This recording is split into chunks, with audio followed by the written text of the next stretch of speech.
Hey, good morning. Welcome to the Geo-Negative Axis. This is Udav.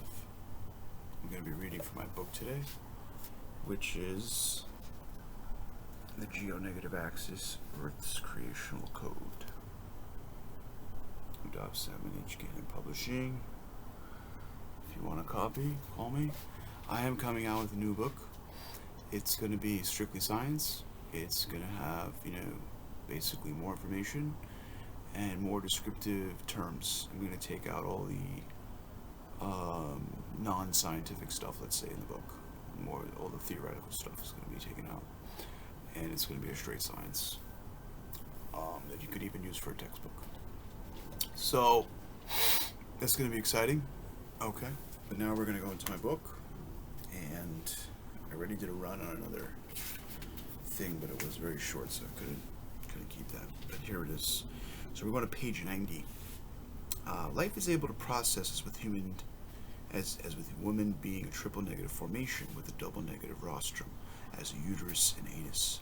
The hexagon top actuates or points are the negative ones, and women having all three negatives below are able to create, as the negatives are the origin of life. We don't come from anything but life, which are the top points.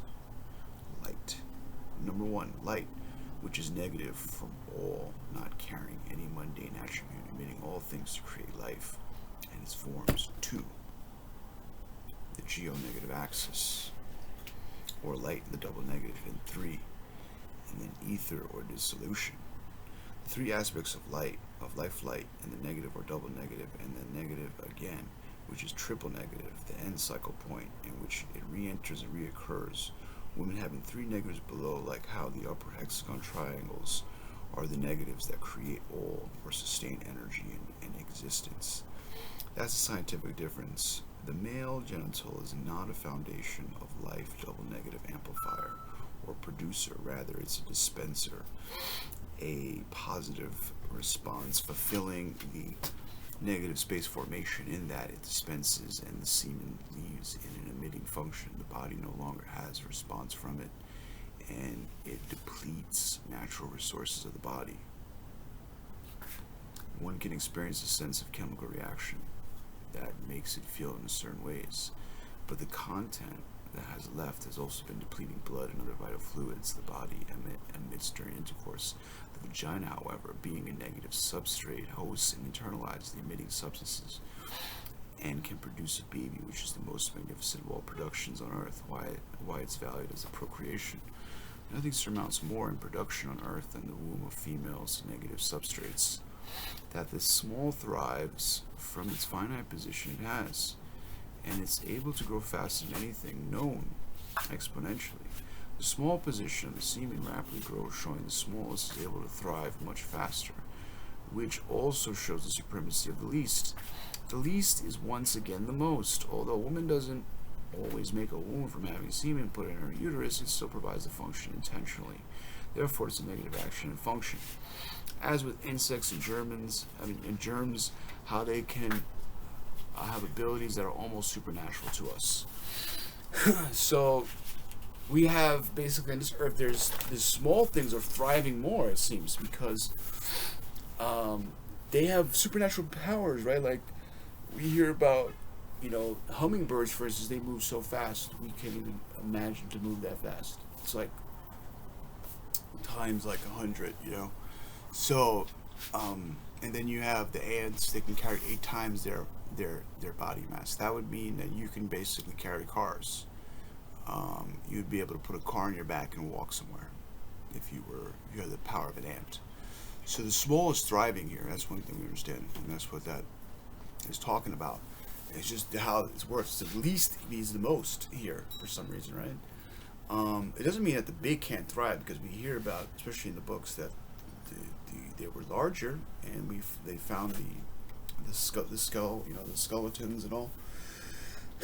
These beings were actually much larger. It's true, and so basically, it's not impossible for the large to thrive, but there is an index here that certainly the small is equipped to thrive already. It doesn't need much principle. as others. Like those huge beings, they didn't just start becoming supernatural beings like Hercules and all these other beings. So the Mahabharata, many characters are there. Bhima was as strong as 10,000 elephants. That didn't just happen overnight. They did austerities. They came from gods and all these other things. And so it's not that simple, but we see these animals, they're just thriving. The semen is just thriving. It's growing exponentially. Within months, it's growing 1,000,000 times its size. Let's imagine you grew 1,000,000 times your size in a couple months. That would be phenomenal, right? So there's a natural inclination here, for the least. The soul is the least. This is probably what that has to do. Because the soul is said to be very small. It's 10,000th the size of a tip of a hair. That's how small the soul is within our heart. That's making us go around. It's a small piece of God energy, pure. So everything here is not God energy. It's not pure. But that's a small piece, and that gives us the heartbeat, the electricity. Right. Another thing in that book was talking about the three aspects, right, of the hexagon. So basically, the hexagon is like a triangle. So if you go down, right, two triangles, one going up, one going down. So there's 3 parts on the top here, right? There's the pointy one, and then 2 ones over here, right, of the hexagon. So the triangles, one going down, and then the triangles, there's one going up. So the 3 on the top represent light, and the 3 on the bottom represent water, air, matter. And on the top is light in the negative, and light in the triple negative. Light in the negative is in the center. It's the second aspect because it creates almost everything. And then the third aspect is destroy, or it goes back to the first aspect, which is it recreates, it restarts, or it goes to destroy and it comes back to the first. So that's how Earth is. It's all on a cycle. It's all on a geo-negative axis, basically. That's also the understanding. So the small thrives, right, in this world. The least in matter, air, is so small, but it's so thriving. If we don't have it, we die. It's so needed. If you don't have oxygen, you die very easily. Unless nowadays, they're finding out people that can hold their breath for 30 seconds, even 30 minutes. So we're going to go on to some scriptures because we want to make this interesting. So this is ancient scriptures that I read. It's called the Srimad Bhagavatam. This is authentic. And it's very authentic because it's not motivated. So if it was motivated, we could say, hey, this is talking about we should go kill people or we should, become kings. That's called motivated. No, this is telling you to become a pure soul, become a pure devotee of God. So we're just going to let divinity move our hand. Being Sunday, we're going to read a little bit of this ancient wisdom that gives us this scientific wisdom.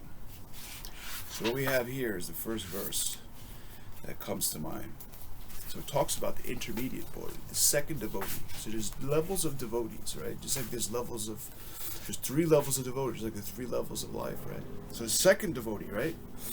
It says, Ishvare tad adineshu, balisheshu, dvishashtucha, prema maitri kripo peksha, yaha karoti sa madhyamaha. An intermediate second-class devotee called Madhyama Adhikari offers his love to his personality Godhead, is a sincere friend to all devotees of the Lord, shows mercy to the ignorant people who are innocent, and disregards those who are envious of the personality of Godhead. So this verse explains that the medium devotee has the ability to discern. That's his understanding. He's not yet a pure devotee. He's not just showing love to all the entities. He's able to discern. So we have to go to the intermediate devotee. Right? That gives us good information. So devotees of God are multivaried, multifaceted, right? So there's not just one thing, not just one devotee, one type. He's a devotee or not. There's many types of devotees. So if you want to go into the science of devotion of God, there is literature for you. Srimad Bhagavatam is ancient Indian, but if you know anything about India, they're the most interfaith. They're the most, and not 100% of them, but if you know the ones that are real about it, especially the ones that are preaching in the West, you'll see that it's the most interfaith of all religions, practically speaking, because it allows others to practice their religion within it. Like, nobody's going to say, hey, you can't have Jesus on the altar, or you can't have the Jewish star on the altar, or this and that. No. Actually, they say, bring your faith, encompass it to Krishna, because that's what he wants. Krishna is the ultimate object of all this. Radha Krishna, the female and divine aspect. So,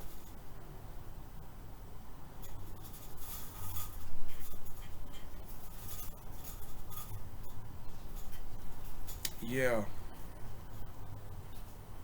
So, cosmic annihilation. There's drought for 100 years. You want to know about Earth? When Earth is... See, there's two things I've heard.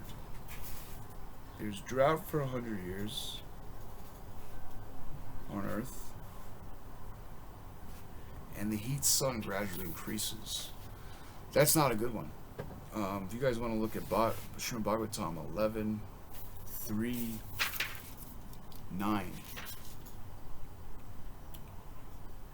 it actually says that the earth increases in heat. So if you want to know about global warming, you got to look at this verse 11:3-9. It says, Shata Varshahi Ana Vristir Bhavisyati Ulbana Bhuvi Tat Kalo Pachito Snarko Lokams Trin Prata Pisyati. So it says Ulbana, almost like Albany. Ulbana means terrible. Ulbana. Bhuvi, earth. Tatkala, in the duration of time. Upachita.